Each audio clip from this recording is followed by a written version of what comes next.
Hello everyone. It is Tuesday, November 2nd, and you know what time it is. Time for Top 5 to Stay Alive. I got to start off with some bad news. Things are tough. Bidenomics and all that, the price of gas going up. I had to let go my staff that does hair and makeup, and it's been a sad day. Anyways, I just wanted to do a comparison of what I look like when hair and makeup are, working for me, and then what I look like today without hair and makeup, and see if you could see the difference. Let me zoom in a little bit. All right, so this is me today without hair and makeup, and then with my hair and makeup department working. Here's me. There you go. All right. This is without hair and makeup. All right, and that's me with hair and makeup. I know. I know some of you are saying, I don't see the difference. Well, there is a slight difference, and many others are probably saying, I see the difference.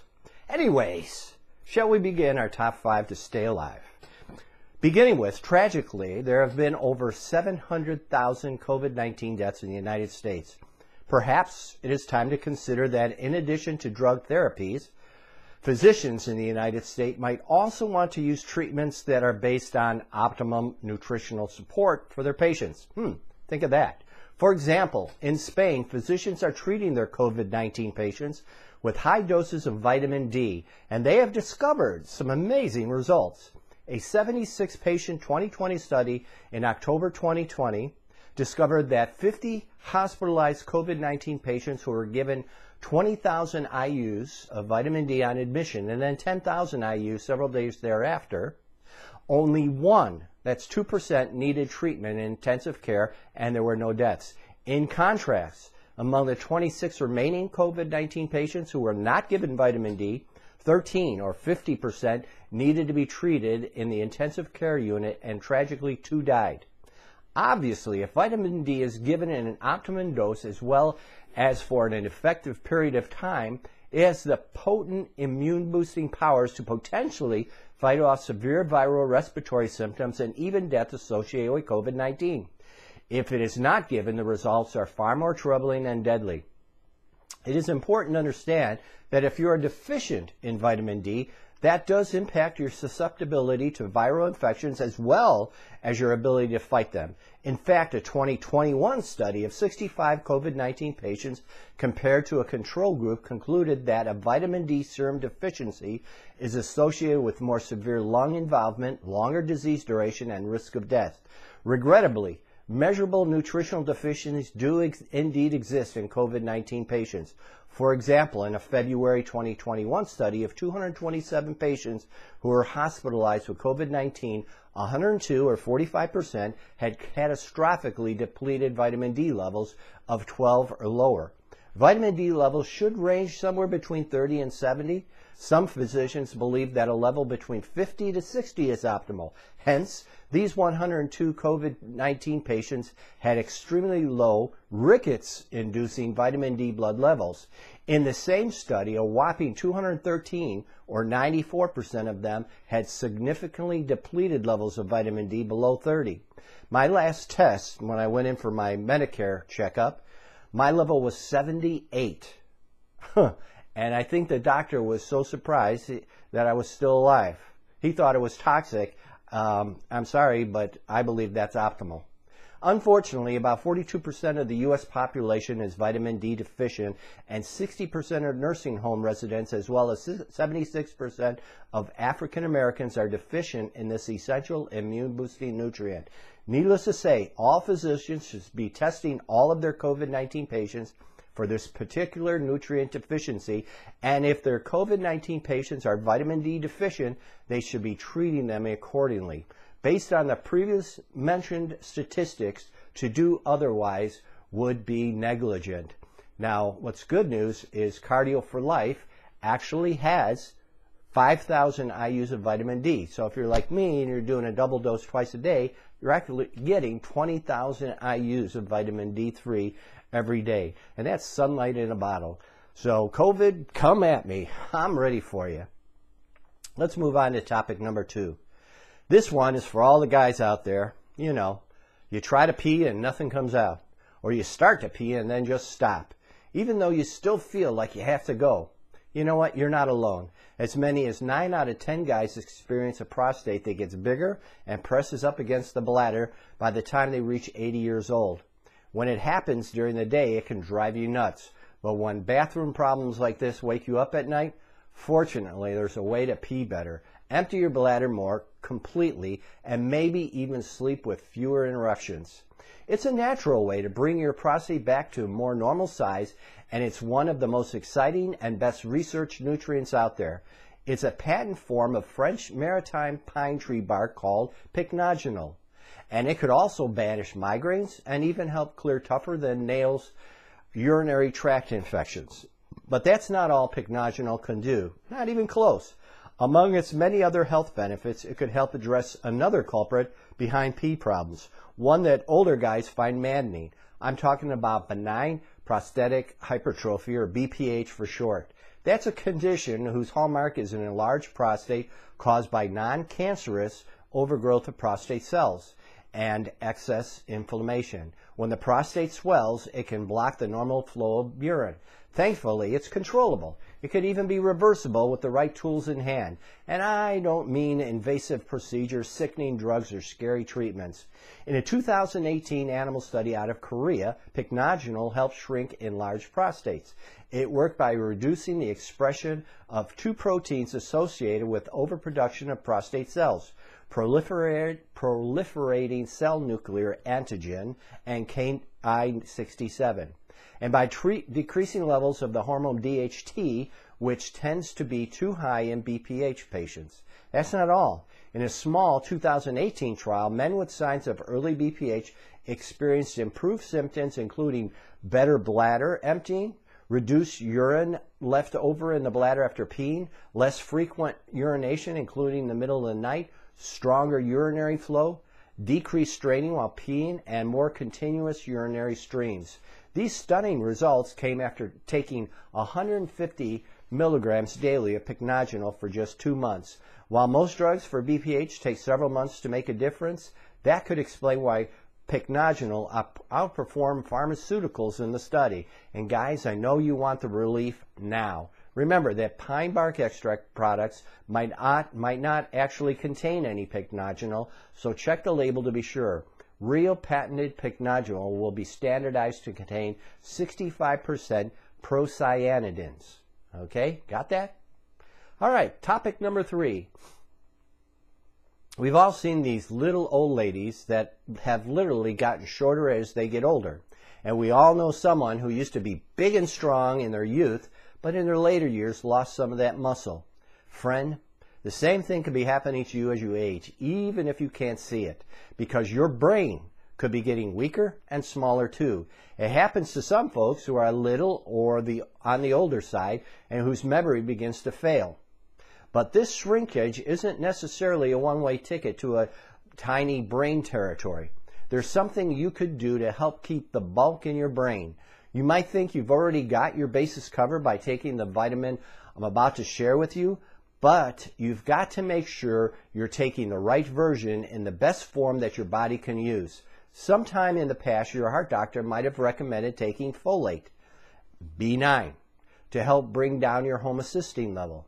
As elevated levels of this amino acid have been associated with heart disease and stroke. By the way, what raises homocysteine? Eating processed foods, McDonald's, Burger King, and so on. I've written extensively about this in my book, Let's Stop the #1 Killer of Americans Today. But it turns out there is another benefit to lowering homocysteine levels with folate. It could help you stay out of the crosshairs for memory loss. That's right, elevated homocysteine has also been linked to dementia. In a 2012 animal study, researchers deprived one group of subjects folate and found both more homocysteine and fewer brain cells in the critters compared to the normally fed group. And people with Alzheimer's disease tend to exhibit higher than normal homocysteine levels.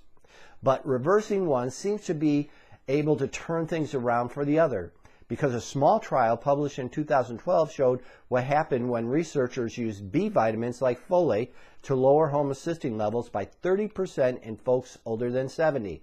They saw improvements in overall cognitive function, execution function, including staying focused and following directions, episodic memory, being able to recall and tell stories from the past, and somatic memory, the facts and figures memory, including names and dates.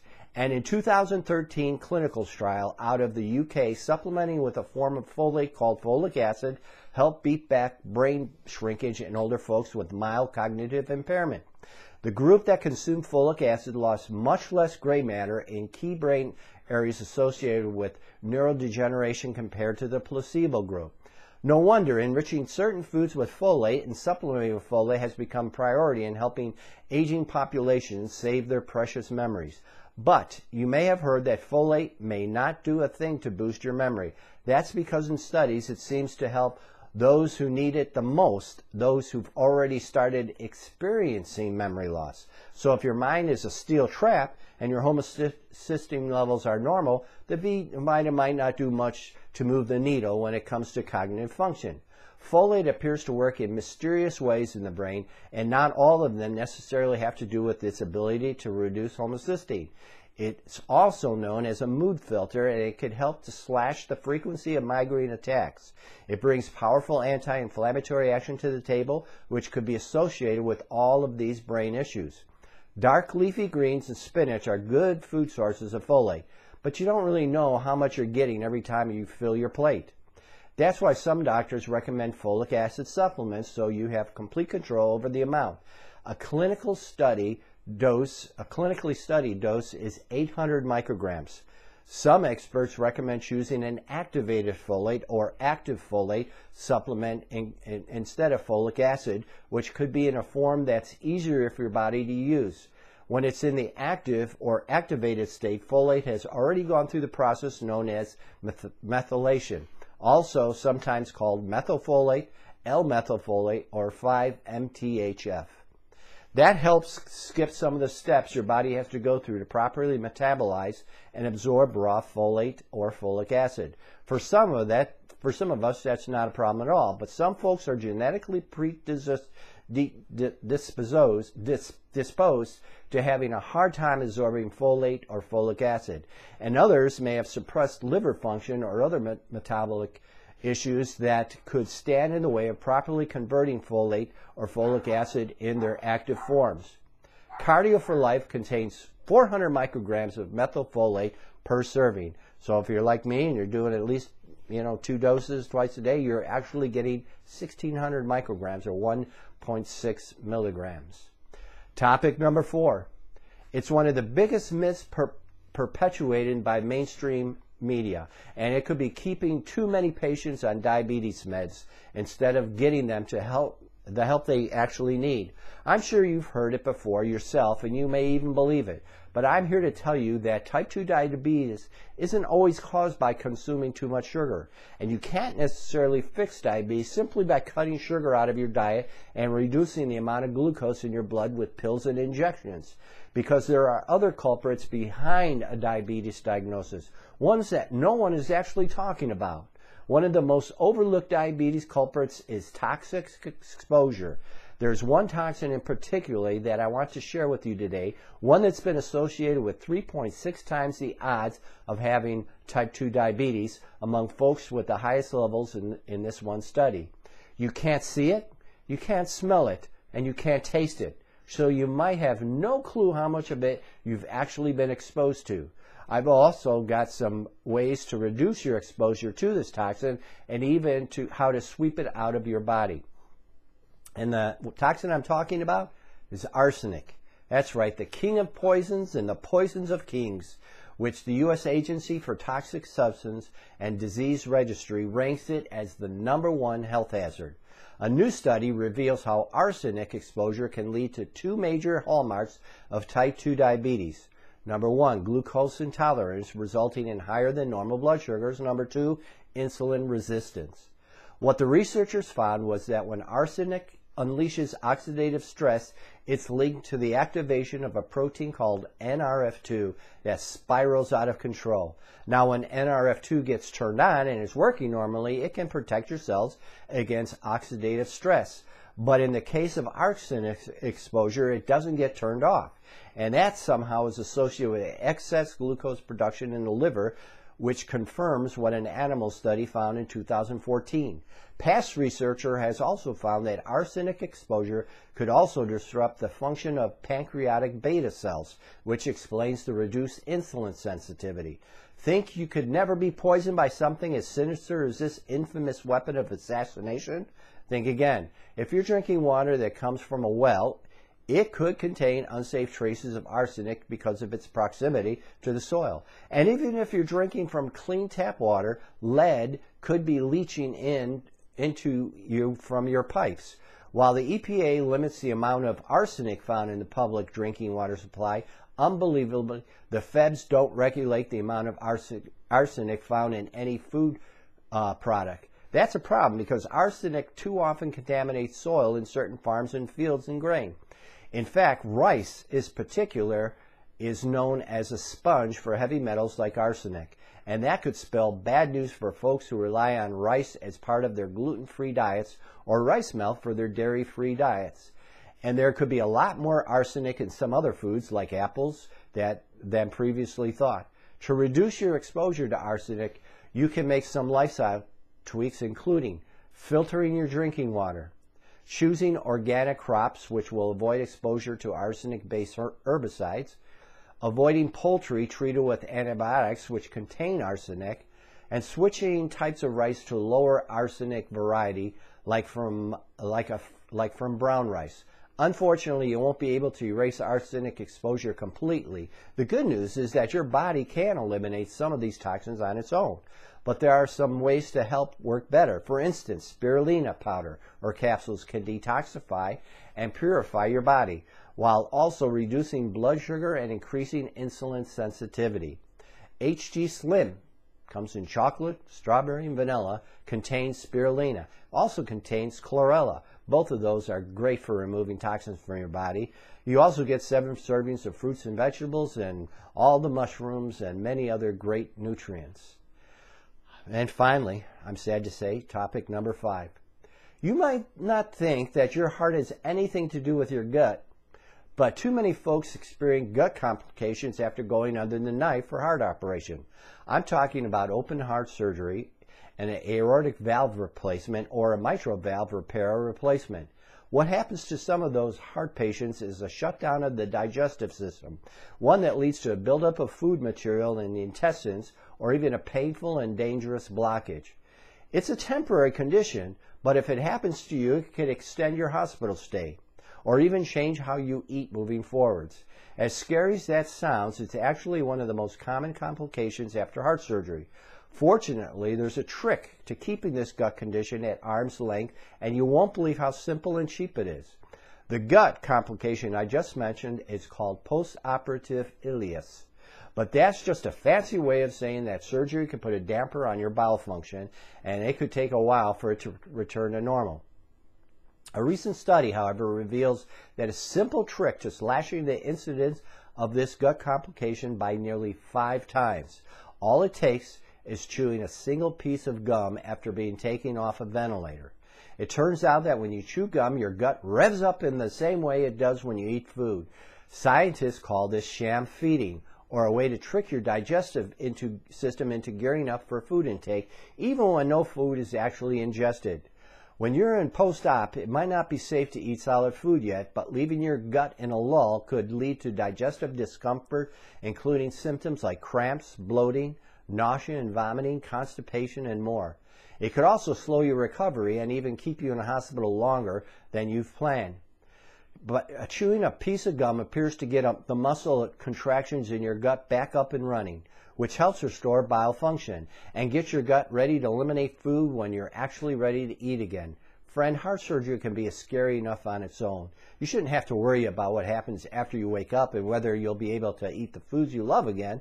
The science behind this chewing gum secret is so simple it makes me wonder why no one tested it a long time ago. If you're slated for heart surgery, talk to your doctor about chewing some gum once it's safe to do so after you come out of the OR. Choose a chew that's sugar-free and made with xylitol, which could also help beat back dry mouth after surgery.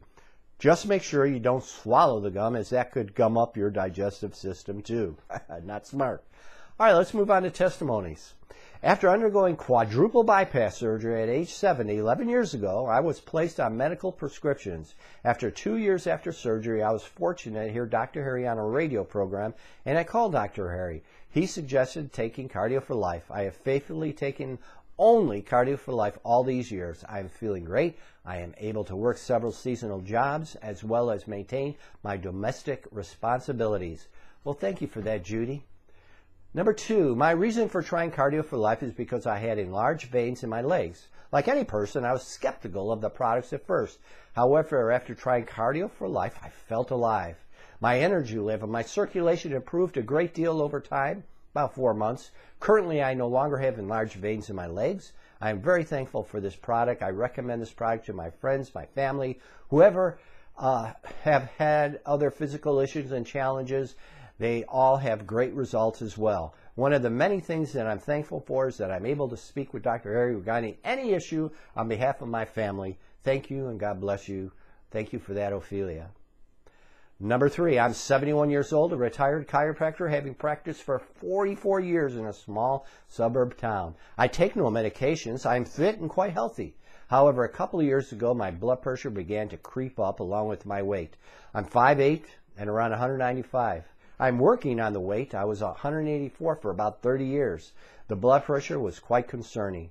Because I'm not at all inclined to take medication, I was concentrating on weight loss as the way to control the hypertension under control. I don't check my pressure very often, preferring to live in denial. A chance conversation with a childhood friend this past summer brought up the topic of CardioForLIfe. I researched this product, and it seemed unique and based on common sense. So along with my respect for my friend, I ordered 3 containers and have now been taking the product daily. I haven't run out of the original order, but I was getting a bit low, so before I ordered more, I thought, you know what? I'm going to check my blood pressure, which I hadn't done in many months. I was quite astonished to see that it had dropped 20 points. The old pressure was 150 over 90, was now 128 over 82. The only thing I can attribute the changes to CardioForLIfe. I have ordered 3 more cans and will monitor the situation occasionally as I continue to take the product. Well, thanks for that, Dr. David. CardioForLIfe, number 4. CardioForLIfe has been a game changer for me. Coming from a family with a history of cardiovascular disease, it gives me tremendous confidence to know that I'm doing the best thing I can do for my cardiovascular system. CardioForLIfe has helped bring my blood pressure back within normal limits. I will turn 70 soon and expect to be around many years thanks to CardioForLIfe and Dr. Harry. Well, thanks for that, Dr. Ray. This is a lot of doctors. And finally, I am basically a healthy male, 56. My father had heart issues. My brother died at age 58 after a heart transplant. I have had my heart checked out, and the results were normal and no artery blockage. However, I've been experiencing some angina from time to time, so I decided to give this product a try. After 2 bottles, my angina has disappeared, and another benefit is 3 bowel movements a day. The vitamins are an extra bonus as well. Thanks. That's from a critical thinker. Well, that wraps up our top 5 to stay alive for November. I want to thank all of you for purchasing the product. We're having a stellar year. I have bad news, true bad news, not the Brad Pitt. We had to raise the price of the products, $1.20 per jar, and that's because gas has gone up, so transporting and getting the gas. Currently, we're not having too many problems, ordering jars and lids and scoopers and everything. Some of it could be sitting offshore on LA or back in New York or whatever. But hopefully we'll be able to keep up with that. For now, we're getting the raw materials in, and the only problem is all the cost of everything is going up due to gas. So 81 million people voted for Joe Biden. I wasn't one of them, so he can't blame me. And with that, this is Dr. Harry saying God bless you all, and see you next time.